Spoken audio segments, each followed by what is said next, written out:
For more, let's turn to James Pethokoukis from the American Enterprise Institute as we look James, for some reaction and kind of context around the president's comments. Why now, do you think? Well, inflation remains, the economy broadly, but inflation specifically remains a huge concern for Americans. It's a huge drag on the president's approval ratings. So I think any time where he can announce some sort of initiatives which seem to deal with that, because there's only so much he can really do, he's going to take that opportunity. But I think you saw in that speech sort of the inherent tension inside Bidenomics, which is a desire to sort of lower prices and have cheap goods and services.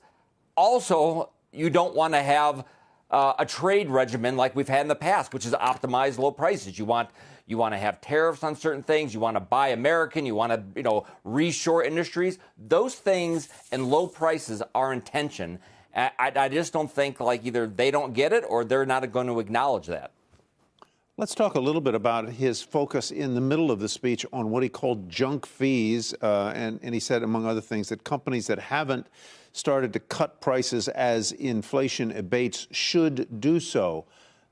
Is it really up to the federal government to tell, for example, a cable company, a bank, what they can charge for an overdraft fee?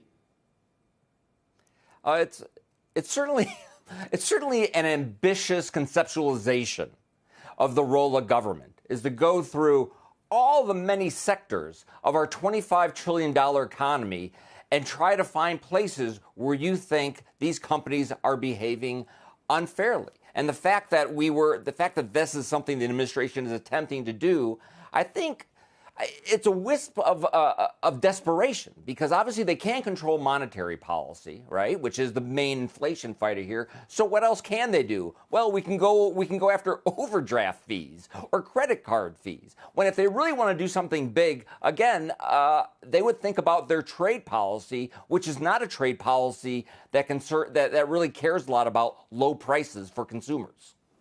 So how would you fix that trade policy? What would you propose they do?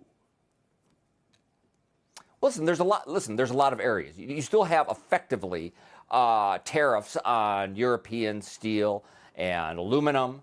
There's this thing called the Jones Act, which I'm sure people have mentioned before in the show, which you have to use U.S. flagged and sailors for sort of domestic shipping. You have tariffs on baby food. You have tariffs on clothing. You could imagine a speech like this saying, listen, inflation's come down. Now we're going to go through U.S. trade policy and look for all the barriers, tariff and regulatory barriers, which makes it expensive to import goods and services to this country. But that's not the core of Bidenomics, which is really a continuation of President Trump's protectionist policies, which you see both in policies that have stayed the same, plus these additional Buy American policies, which have been part of the Infrastructure Act. So talk to me about those. Talk to me for a moment about those tariffs that the previous administration put on China, and the current administration has basically kept them in place. Right.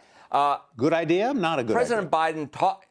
Right. Well, President Biden talked during, I think, listen, my opinion, you want to keep these tariffs very narrow on things that have something to do with national defense or maybe some sort of key components. So, of course, you can also stockpile key components for medicines and things like that.